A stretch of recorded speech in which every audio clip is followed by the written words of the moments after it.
Hello friends, आज हम पढ़ने वाले हैं अलंकार।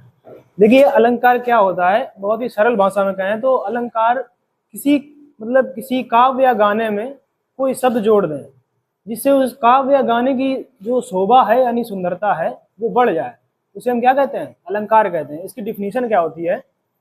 काव्य की शोभा बढ़ाने वाले तत्वों या शब्दों को अलंकार कहते हैं। यानी किसी काव्य में किसी शब्द को जोड़ दिया जिससे उस काव्य की शोभा क्या है, बढ़ गई, उनको क्या कहते हैं? अलंकार कहते हैं। इसकी अपनी अगर इसको अपनी लैंग्वेज में देखें तो क्या है, जिस प्रकार आभूषण या गहना धारण करने से शरीर की शोभा बढ़ जाती है, यानी जिस प्रकार गहने या आभूषण धारण करने से शरीर की जो मनुष्य की जो शरीर की शोभा है वो बढ़ जाती है, वो सुंदर दिखने लगता है, उसी प्रकार क्या है वैसे ही अलंकार भी काव्य की शोभा बढ़ाता है। यानी अलंकार एक प्रकार का गहना है जो हिंदी में प्रयोग किया जाता है जिससे किसी काव्य या गाने की क्या है, शोभा बढ़ जाती है, उसे हम क्या कहते हैं? अलंकार कहते हैं। तो अलंकार आपको समझ में आ गया होगा। हेलो फ्रेंड्स, आज हम देखने वाले हैं शब्दालंकार के भेद। शब्दालंकार के 7 भेद होते हैं, देखते हैं। पहला जो है वो अनुप्रास अलंकार, वीप्सा, पुनरुक्ति प्रकाश, विक्रोक्ति, यमक, श्लेष, पुनरुक्ति वदा। इसका जो हम पहले परिभाषा जिसकी देखेंगे वो अनुप्रास अलंकार की देखेंगे। देखिए अनुप्रास अलंकार क्या होता है, जब किसी काव्य यानी गाने में जो वर्ड है, एक वर्ड कई बार दोहराया जाए, यानी किसी वर्ण की आवृत्ति बार बार हो, वहां कौन सा अलंकार होगा? वहां हमारा अनुप्रास अलंकार होगा। इसकी परिभाषा क्या है?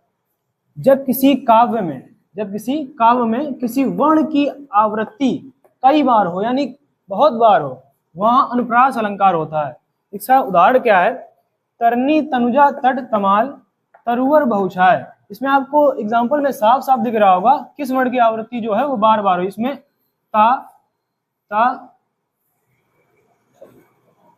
इसमें देखिए कई बार एक वर्ण की आवृत्ति हुई है, तरनी तनुजा तट तमाल तरुवर बहुछाय। तो यहाँ पर हमारा कौन सा अलंकार होगा? यहाँ पर हमारा अनुप्रास अलंकार होगा।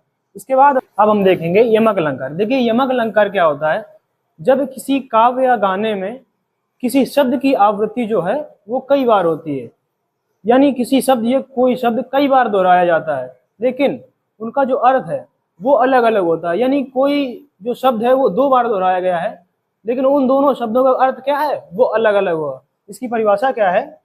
जब किसी काव्य में किसी शब्द की आवृत्ति बार बार हो लेकिन उनका अर्थ अलग अलग होता है। क्या? उनका अर्थ अलग अलग होता है। इसका उदाहरण क्या है? कनक कनकते 100 गुनी माँ दक्ता अधिकाय वह खाए बौराए नर पाए बौराए। तो इधर जो कनक शब्द 2 बार प्रयोग किया गया इसमें, तो इसमें एक कनक का अर्थ है धतूरा और दूसरे कनक का अर्थ क्या है? सोना। तो इधर पे कौन सा अलंकार होगा हमारा? इधर पे यमक अलंकार होगा। अब हम देखेंगे श्लेष अलंकार। देखिए श्लेष अलंकार क्या होता है, जब किसी काव्य में कोई शब्द जो है वो एक बार प्रयोग किया गया है लेकिन उसका अर्थ जो क्या है वो कई निकल कर आ रहे हैं, उसके अर्थ कई निकल कर आ रहे हैं, वहां कौन सा अलंकार होगा? वहां श्लेष अलंकार होगा। इसकी परिभाषा क्या है?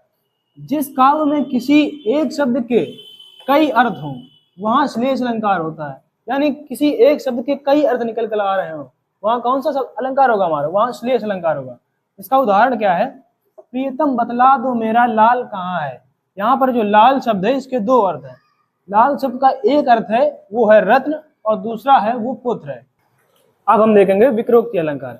देखिए विक्रोक्ति अलंकार में क्या होता है, जैसे हम आपसे कुछ बात बोल रहे हैं, कोई बात बोल रहे हैं और आप उसका अर्थ क्या है अलग निकाल रहे हैं, मतलब आप मेरी बात का अर्थ जो है वो उल्टा समझ रहे हैं, मेरी बात का अर्थ आप अलग निकाल रहे हैं, वहां हमारा कौन सा अलंकार होगा? वहां हमारा विक्रोक्ति अलंकार होगा। इसकी परिभाषा क्या है देख लेते हैं। जब वक्ता, यानी हिंदी भाषा में इसको बोलने वाले को बोला गया है वक्ता, जब वक्ता की बात श्रोता यानी सुनने वाले को श्रोता बोला गया है यहाँ पे, जब वक्ता की बात श्रोता को उल्टा समझ में आ रही हो वहां विक्रोक्ति अलंकार होता है। मतलब जब हम किसी से कुछ कहते हैं और वो दूसरा अर्थ निकाल रहा हो उस बात का, वो हमारा विक्रोक्ति अलंकार होगा। इसका उदाहरण देख लेते हैं। जैसे मैं आपसे कहूं रुको मत जाओ, यानी रुको, मैं आपको रोकना चाह रहा हूं, और इसी को अगर ऐसे बोले रुको मत जाओ, यानी मैं आपको जाना मतलब जाने के लिए कह रहा हूं, रुको मत जाओ, यहाँ पर कौन सा अलंकार होगा? यहाँ हमारा विक्रोक्ति अलंकार। अब हम देखेंगे वीप्सा अलंकार। देखिए वीप्सा अलंकार क्या होता है, जब किसी काव्य में किसी वाक्य को बहुत आदर के साथ बोला जा रहा हो, यानी उस वाक्य को बहुत सम्मानित रूप से बोला जा रहा हो, वहाँ हमारा कौन सा अलंकार होगा? वहाँ हमारा वीप्सा अलंकार होगा। इसकी परिभाषा क्या होती है? जब किसी काव्य में किसी वाक्य को बहुत आदर के साथ बोला जाता है, यानी उसको सम्मान दे के बोला जाता है, वहाँ वीप्सा अलंकार होता है। इसका उदाहरण देखते हैं। राम राम, यानी हम सिंपल बोल सकते हैं राम, लेकिन हम सम्मान देने के लिए क्या बोलते हैं? राम राम। जैसे राधे राधे, हर हर महादेव, महादेव हम वैसे बोल सकते हैं, लेकिन उनको सम्मान देने के लिए, उनको सम्मानित रूप से बोलने के लिए क्या लगाते हैं? हर हर महादेव। जैसे जय श्री राम। अब हम देखेंगे पुनरुक्तिवदा अलंकार। देखिए इसमें, इस अलंकार में क्या होता है?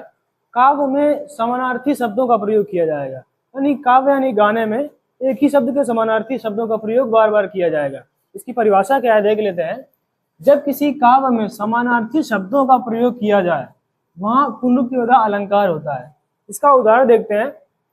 अली भौर गूंजन लगे, होन लगे दलपात।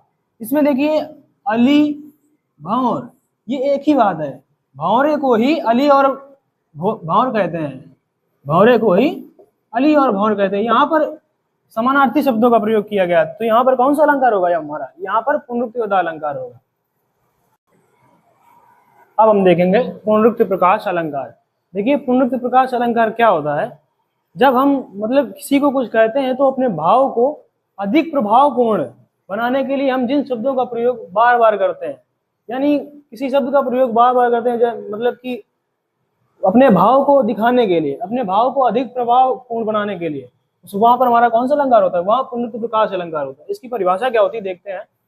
जब किसी काव्य में भाव को अधिक भावपूर्ण बनाने के लिए जिन शब्दों का प्रयोग बार बार किया जाता है, वहां पुनरुक्ति प्रकाश अलंकार होता है।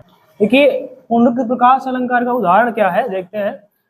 मधुभास में दास जो 20 बसें, मन मोहन अहे अहे अहे, यानी अपने गुण को, मतलब अपने गुण को बहुत प्रभावपूर्ण बनाने के लिए कितने बार? 1 2 3 बार इस शब्द का प्रयोग किया गया है। अहे अहे अहे, मतलब उसको यकीन दिलाने के लिए इतनी बार शब्दों का प्रयोग किया गया है। यहाँ पर हमारा कौन सा अलंकार होगा? यहाँ पुनरुक्ति प्रकाश अलंकार होगा।